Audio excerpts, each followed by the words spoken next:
승마 선수, 사업가, 시그니엘 주민, 재벌 3세, 시한부, 트랜스젠더, 엔비디아 대주주까지. 그를 수식하는 단어는 많고 많지만 가장 핵심은 바로 이것.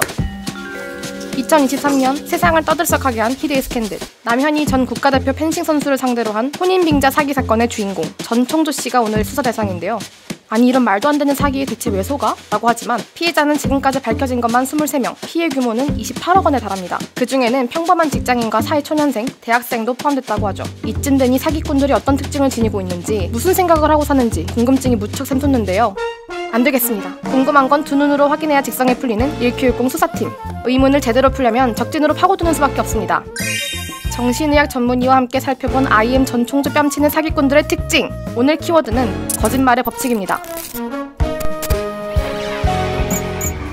한 주간지 단독 인터뷰를 통해 세상에 처음 이름을 알린 만 27세 사업가 전총조.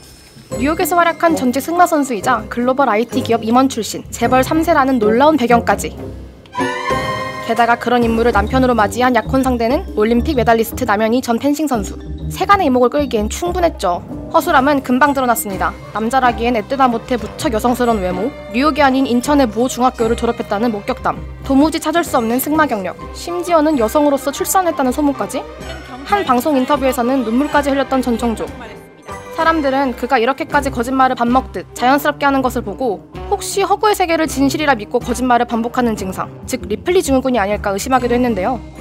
아마 우리나라에서만 사용하는 단어로 알고 있습니다. 병명이 따로 존재하지 않죠. 사실은 태양은 가득히라고 친구 신분을 위조해서 자기가 그 사람 행세를 하고 그 주인공 이름이 리플리였거든요. 정동청 원장에 따르면 전총조 씨의 증상은 두 가지 경우로 나눠 생각해 볼 수 있다는데요.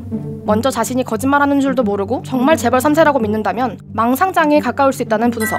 반대로는 계속된 거짓말을 통해 성취감과 희열감을 느끼는 인격 장애 상태. 거짓말을 하면서 남을 이용하고 이런 거는 이제 반사회성 인격 장애에서 잘 찾아볼 수가 있고, 또 자기가 굉장히 대단한 사람이라고 생각하고 굉장히 좀 뭐랄까 사회적으로 이름 있는 사람, 그런 사람들하고만 관계를 형성하려고 하고, 이런 경우는 이제 자기애성 인격 장애 쪽을 의심해 볼 수가 있죠. 사실 알고 보면 굉장히 전형적인 사기꾼들의 수법이었습니다. 연기자를 고용해 경호원이나 기자 행세를 하게 하고 벤틀리, 마이바흐, 샤넬과 디올백, 다미아니 목걸이, 까르띠에 시계, 1박에 1200만 원짜리 최고급 호텔 스위트룸 등등 고가의 선물을 척척 전달하며 피해자들의 환심을 샀죠. 물론 그 돈들은 전부 다른 피해자들 주머니에서 나온 전형적인 폰지 사기 수법이었고요. 결정적으로 남현이라는 유명인의 신뢰도를 악용하여 믿음을 강요했습니다. 전 총조는 현재 구속 후 검찰에 송치된 상태인데요. 결국 특별할 게 1도 없었던 전과 10범의 전문 사기꾼에 불과했던 그녀.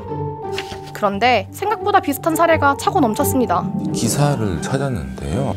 이 수법도 그분하고 좀 비슷해요. 심부름센터에서 변호사 역할을 할 사람을 찾아서 부모가 유산 남겼다 뭐 이런 얘기를 하고, 이제 그런 식으로 이제 돈을 30억 정도. 사실은 보기 드문 일들은 아니죠. 그러니까 보통 사람 같으면 이제 간이 떨려서 거짓말을 계속 하기 힘든데, 이분들은 굉장히 대담하게 지속적으로 신분을 속이고 유명인들에게 접근해 큰 돈을 벌어들이고 화려한 삶을 살다 결국 감옥에 가는 기승전결이 마치 한 편의 영화와도 같다 보니 영화나 드라마에서도 리플리 증후군을 다루는 사례를 종종 발견할 수 있습니다. I'm going to drop out of Stanford. This machine is going to change the world. 디즈니 플러스 드라마 드롭아웃은 실리콘밸리 역사상 가장 큰 스캔들로 꼽히는 기업 테라노스와 창업자 엘리자베스 홈즈의 실제 사건을 다룹니다.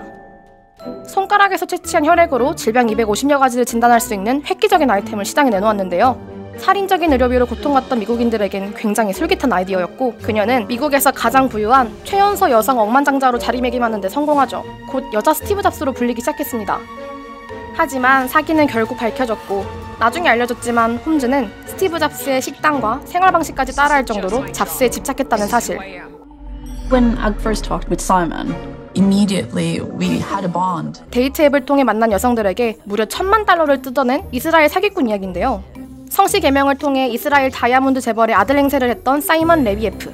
나중에 감옥에 가게 되자 자신이 유명인이 되었다며 자랑스러워했다고 전해집니다. Her name is Anna Delvey or Anna Sorokin. No one's sure. She's either a rich German heiress or she's flat broke. 넷플릭스 오리지널 애나 만들기도 진짜 유명하죠. 실제 인물 애나 델비. 자신을 독일 재벌의 딸로 소개하며 뉴욕 사교계에 혜성같이 나타납니다. 유명인, 스타, IT 거물 등 모두와 친구가 됩니다.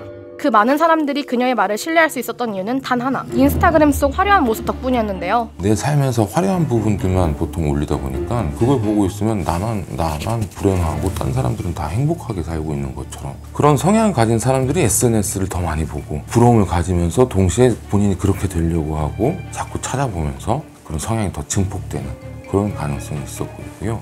아이러니하게도 그녀가 감옥에 간 이후 인스타그램 팔로워 수가 100만 명을 돌파하면서 더 유명해졌습니다. 재판 과정에서도 핏이 안 좋다는 이유로 죄수복 입기를 거부하는 등 겉모습에 광적으로 집착하는 모습을 보였다고 하죠.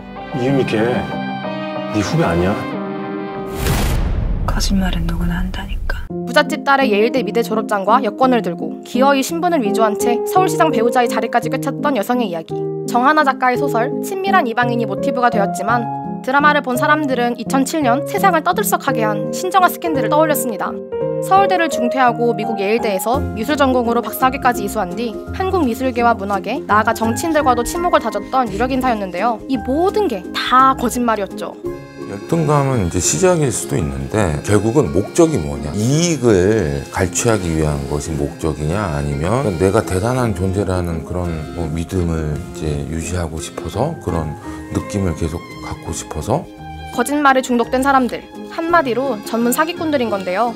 거짓말 탐지기도 통과할 정도의 뻔뻔함을 갖추고 있다는 게 대표적인 특징입니다. 우리 상식에서는 계속 하다 보면은 내가 이제 그만해야겠다, 내가 잘못했구나 반성할 것 같은데, 그런 분들은 반성하지 않으시거든요.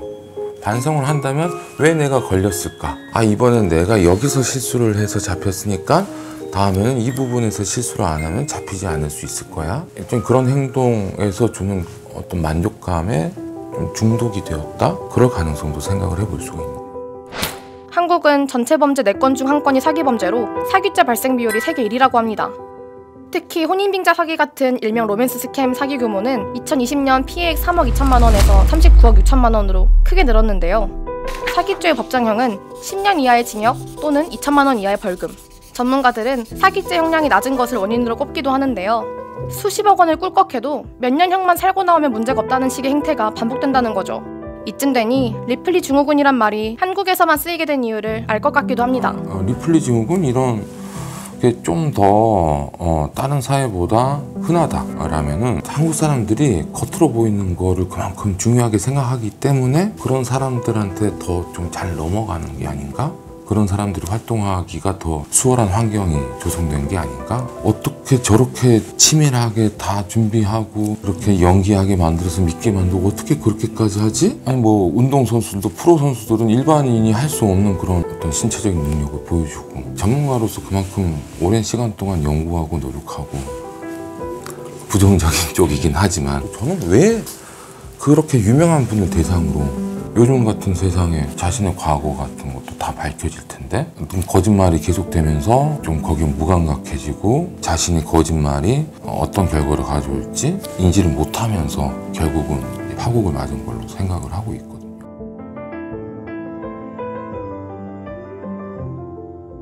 궁금한 건 직접 뛰어들어 파헤치는 1Q10 수사팀. 구독, 좋아요 누르시고 다음 영상도 기대해주세요.